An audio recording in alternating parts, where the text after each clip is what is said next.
এত রকমের আচার খেয়েছি, তবে খেয়ে যেন মনে হলো এই আচারের স্বাদ সম্পূর্ণই আলাদা।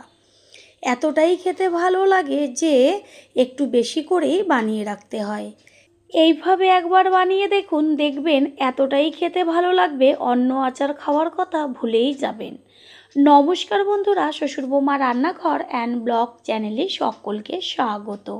তাহলে কি করে টক ঝাল মিষ্টি আচার তৈরি করব সেটাই দেখে নেওয়া যাক। প্রথমে আচার তৈরি করার জন্য এইখানে আমি 4টে বড় সাইজের আম নিয়েছি।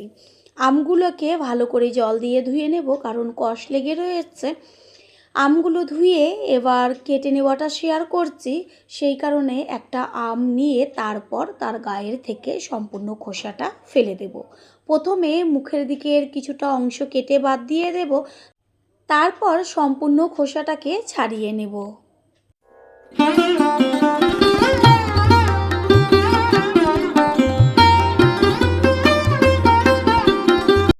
আমের গায়ের থেকে সম্পূর্ণ খোসাটা ছাড়িয়ে নিয়েছি। এবার মাঝখান থেকে অর্ধেক করে কেটে তারপরে ভেতরে থাকা বীজটাকে ফেলে দেব। আর কোনো রকম টুকরো করব না। ওই যে একটা আমকে 2 টুকরো করে নিয়েছি, তার থেকে একটা টুকরো নিয়ে ঠিক একদম লম্বা লম্বা করে সরু সরু করে একটু কেটে দিতে হবে। এমনভাবে কাটবেন যেন আমটা আবার টুকরো না হয়ে যায়। ঠিক সেইভাবে আমের সমস্ত গা এরকম ফাঁকা ফাঁকা হয়ে যাবে, এইভাবে কেটে নিতে হবে। সব আমগুলো একইভাবে কেটে নেব। আরও যে অর্ধেকটা ছিল সেটাও কেটে দেখিয়ে দিচ্ছি যে কিভাবে কাটতে হবে। প্রথমে একদম সরু সরু করে লম্বা লম্বা করে হালকা করে কেটে নিতে হবে, যেন সম্পূর্ণ আমটা কেটে না যায়, বেশ এরকম ফাঁকা ফাঁকা হবে।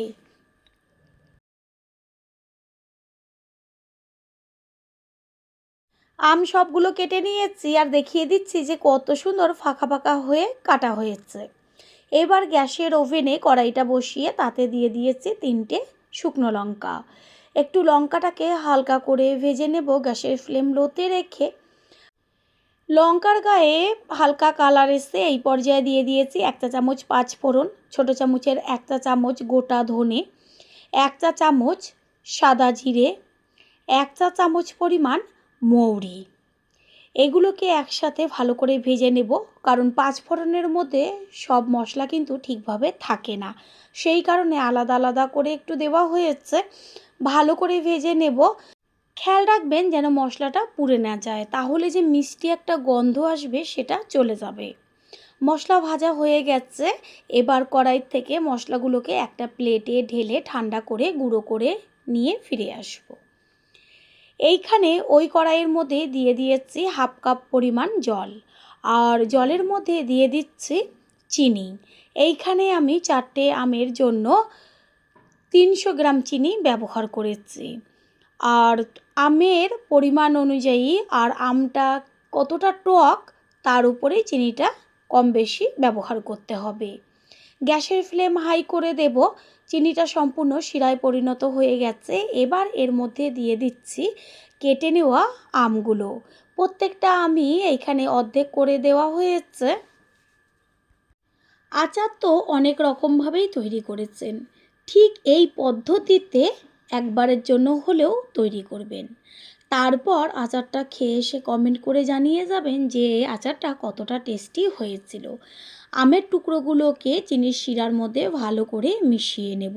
প্রথমে একটু গ্যাসের ফ্লেম হাই করে দেব। এর মধ্যে দিয়ে দিচ্ছি স্বাদের জন্য 1 চা চামচ পরিমাণ লবণ, 1/2 চা চামচ পরিমাণ হলুদ গুঁড়ো। এবার লবণ আর হলুদ গুঁড়োটা ভালো করে মিশিয়ে নেব।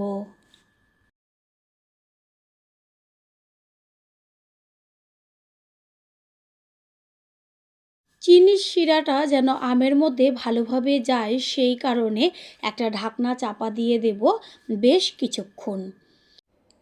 আমটা যত রান্না হবে ততই শিরাটা আমের ভেতরে যাবে। ঢাকনাটা চাপা দিয়ে দেব। পুরনো বন্ধুদের সবসময় আমাদের পাশে এইভাবে ভালোবেসে থেকে এগিয়ে নিয়ে যাবার জন্য অনেক অনেক ভালোবাসা। 6-7 মিনিট বাদে ফিরে এসে গ্যাসের ফ্লেমটা একটু হাই করে দেব, আর খুন্তি দিয়ে আমগুলোকে এপিট ওপিট করে দেব, যেন আমের 2 পিঠই খুব সুন্দরভাবে হয়। যতটা এইখানে চিনির শিরা দেখা যাচ্ছে, এটা কিন্তু একদমই থাকবে না, ঘন হয়ে যাবে আর সম্পূর্ণ শিরাটাই আমের মধ্যে টেনে নেবে। প্রথমবার যারা আমাদের চ্যানেল ভিজিট করছেন তাদের আন্তরিক শুভেচ্ছা ও অনেক ভালোবাসা। আমাদের রেসিপিগুলো যদি ভালো লেগে থাকে সাবস্ক্রাইব করে দেওয়ার অনুরোধ রইল ও পাশে থাকা বেল আইকনে ক্লিক করলে পরবর্তী ভিডিওগুলো সবার আগে আপনাদের কাছে পৌঁছে যাবে। কিছুক্ষণ বাদে ফিরে এসে ঢাকনাটা সরিয়ে দিয়ে দেখিয়ে দিচ্ছি যে কতখানি চিনির শিরাটা ঘন হয়ে গেছে আর আমও খুব সুন্দরভাবে সিদ্ধ হয়ে যাচ্ছে। আমটা দেখা যাচ্ছে ফুলে ফুলে উঠছে, কালারটাও চেঞ্জ হয়ে গেছে। এই পর্যায়ে এর মধ্যে দিয়ে দিচ্ছি ওই যে ভেজে রেখেছিলাম মশলা, সেই মশলার গুঁড়োটা। আচারের মধ্যে মশলার গুঁড়ো যদি একটু বেশি পরিমাণে দেওয়া হয় তাহলে ভীষণ কিন্তু টেস্টি হয়। সম্পূর্ণ মশলাটা আচারের সাথে মিশিয়ে নিচ্ছি।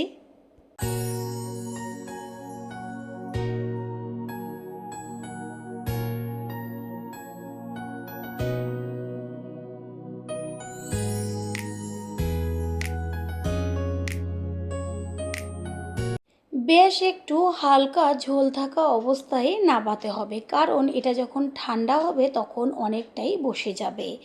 আর আচারের মধ্যে সামান্য যদি একটু বেশ ঝোল ঝোল থাকে সেটা কিন্তু খেতে বেশি টেস্ট হয়।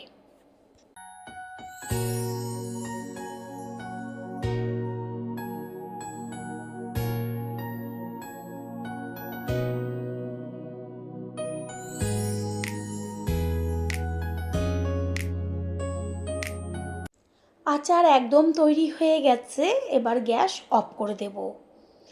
আর এইখানে শেষে যদি সারা বছরের জন্য সংরক্ষণ করে রাখতে হয় তাহলে 2 চা চামচ পরিমাণ ভিনিগার দিয়ে দেবেন। আমার যেহেতু বাড়ির সকলে ভীষণ পছন্দ করে সেই কারণে বেশি দিন যাবে না, তাই আমি আর ভিনিগার ব্যবহার করিনি। গ্যাস অফ করে দিয়েছি, এবার একটা পাত্রে তুলে নেব।